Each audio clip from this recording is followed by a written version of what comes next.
पैदल खुले पैर नंगे पैर घूम रहे हैं और हाथ में बाजा है। आम आदमी की पार्टी की टोपी लगा हुआ है आपका। बिल्कुल आप सही कह रहे हैं कि मैं 2 साल हो गए मैंने पाँव में चप्पल नहीं पहना है। चप्पल तभी पहनेंगे जब बिहार टॉप 10 राज्य में आएगा जी।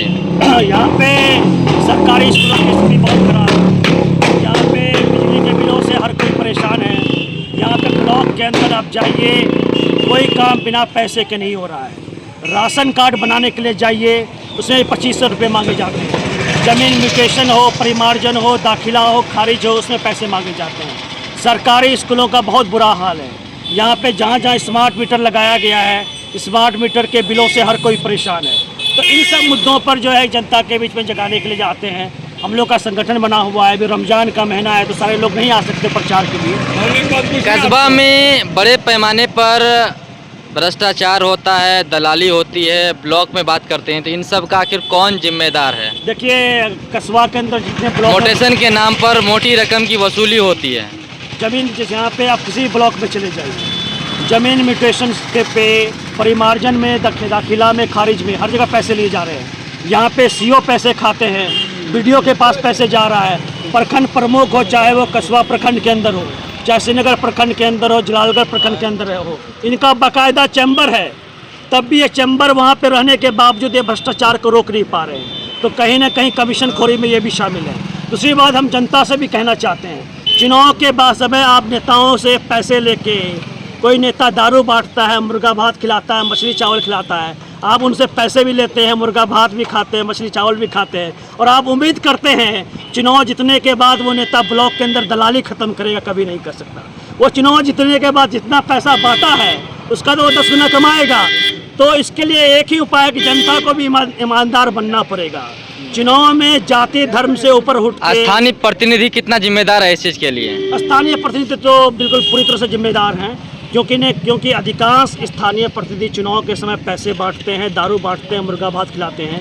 यही नेता चुनाव जीतने के बाद, चाहे वो अलग अलग जनप्रतिनिधि है, वार्ड मेंबर हैं, मुखिया हैं, कोई प्रखंड प्रमुख बनते हैं, सबके बारे में परसेप्शन ये है कि वो भ्रष्टाचार रोकने में नाकाम। अच्छा, कस्बा सीट पर अलग अलग पार्टियां भी देख रहे हैं कि अपना माहौल बनाने में लगा हुआ, सब कोई प्रचार प्रसार कर रहा है, लेकिन आम आदमी पार्टी की खासतौर पे बिहार में हालांकि ज़्यादा चर्चा नहीं है, बहुत सारे लोग जानते भी नहीं हैं।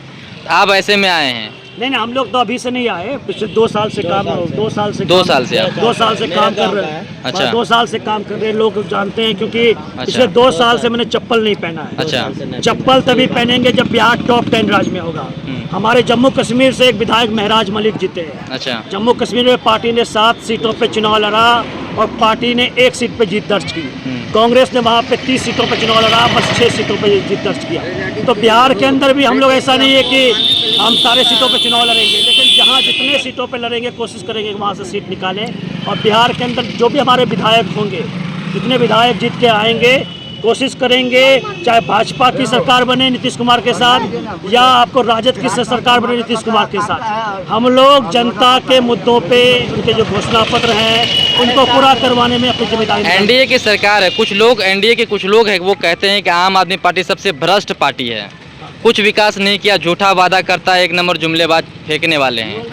देखिए ये तो नरेंद्र मोदी जी, इस देश के अंदर नरेंद्र मोदी जी को मैं मानता हूँ कि सबसे, अगर झूठ कोई बोलता है सबसे ज़्यादा झूठ जो नरेंद्र मोदी जी बोलते हैं। नरेंद्र मोदी जी खुद 31 करोड़ एक रैली, सूरत की रैली में खर्च कर देते हैं। नरेंद्र मोदी जी से पूछिए, वो जो है यहाँ पे बिहार के भागलपुर में आते हैं, कहते हैं कि हमने बिहार के अंदर खाद की कालाबाजारी रोक दी, जबकि आप किसी से भी पूछिएगा 266 का यूरिया ब्लैक में 350-400 में मिलता है। नरेंद्र मोदी जी कहते हैं कि हमने सबके इलाज की व्यवस्था कर दी है।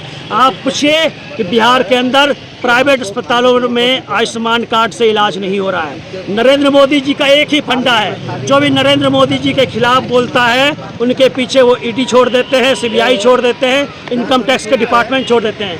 आप जैसे मीडिया तो ईमानदारी से काम करते हैं, अदरवाइज उन्होंने नरेंद्र मोदी जी ने एनडीटीवी को गौतम अडानी ने खरीद लिया है, न्यूज़ 18 को मुकेश अंबानी ने खरीद लिया है। तमाम जो मीडिया पे नरेंद्र मोदी जी का कब्जा हो गया है। इवन जो चुनाव आयोग है उसमें के उसकी नियुक्ति में 3 लोग शामिल हैं, एक मोदी जी, दूसरा अमित शाह जी, तो तीसरा राहुल गांधी। दिल्ली में जब आप खरा नहीं उतरे, लोग कह रहे हैं कि दिल्ली में खरा केजरीवाल खरा नहीं होता, तो बिहार में क्या गारंटी है? आप लोग दिल्ली वादा देखिए, करिएगा।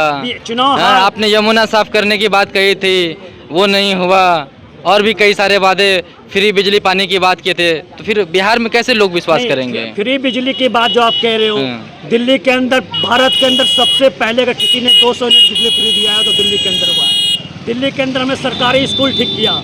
दिल्ली के अंदर हमारी 3 बार सरकार रही है। एक बार हमको 67 सीट भी आया, एक बार 62 सीट आया। कहीं ना कहीं हमने काम अच्छा किया था, तब दिल्ली की तो जनता फिर हार क्यों गए दिल्ली में? हारने का कारण मैंने बता दिया ना। नरेंद्र मोदी जी, दिल्ली एक को केंद्र शासित प्रदेश का जो तमगा लगा के नरेंद्र मोदी जी ने वहाँ पे सर्विस के सारे पावर हमसे छीन लिए। अधिकारियों की नियुक्ति ट्रांसफर का पावर मोदी जी ने अपने पास रख लिया। अब हम जो सड़क की जो समस्या, उस पर भी हम काम नहीं करवा पा रहे थे। यमुना साफ करने के लिए जो अधिकारियों का जो पावर होना चाहिए, वो मोदी जी ने एलजी को दे दिया। और दूसरी बात, उन्होंने ईडी सीबीआई के जरिए हमारे नेताओं पर फर्जी केस डालकर जेल में डाल दिया। और मैं बार बार कह रहा हूँ, मोदी जी अब तो चुनाव आयोग को भी मैनेज कर रहे हैं। चुनाव आयोग की आयुक्तों की भी नियुक्ति जो है, उसमें 3 लोग शामिल होते हैं। उसमें 2 लोग, एक मोदी जी हैं, दूसरा अमित शाह जी हैं। तो जब चुनाव आयोग ही निष्पक्ष नहीं है, इस देश के अंदर जो भी, जैसे जो काम इन्होंने मॉडल दिल्ली में किया है, वही ये जम्मू कश्मीर के अंदर भी करने जा रहे हैं। 25 में क्या आम आदमी पार्टी बिहार में जगह बना पाएगी? देखिए, यहाँ पे ओवैसी सीमांचल के अंदर ओवैसी साहब ने भी चुनाव लड़ा। 5 सीटें सीमांचल में ओवैसी साहब को आई। पूर्णिया वो भूमि है जहाँ से पप्पू यादव निर्दलीय जीते। पूर्णिया वो भूमि है जहाँ से शंकर सिंह जो है धमधा से निर्दलीय जीते।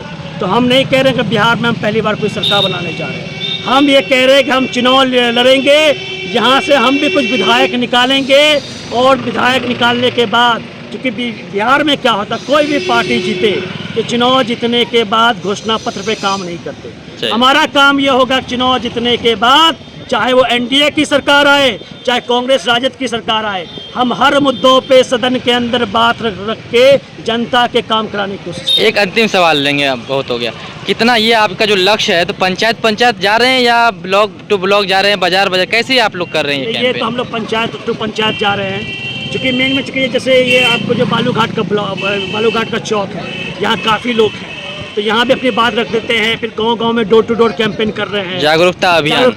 जो इस तरह का जो कैंपेन कर रहे हैं कि सड़क पे जाके बाइक से बोलना, इस तरह का नेता नहीं करता है। अच्छा, वो यहाँ का जो, तो आपने 2 साल से चप्पल नहीं पहना है? 2 साल से नहीं पहना है। और ये प्रण ये है कि जब तक बिहार टॉप 10 राज्य में नहीं तब तक आप चप्पल नहीं पहने? तब तक क्या परिचय हुआ आपका? मेरा नाम भानु यादव भारतीय हुआ। मैं आम आदमी पार्टी का जिला उपाध्यक्ष हूँ और कस्बा विधानसभा से चुनाव लड़ रहा हूं। धन्यवाद।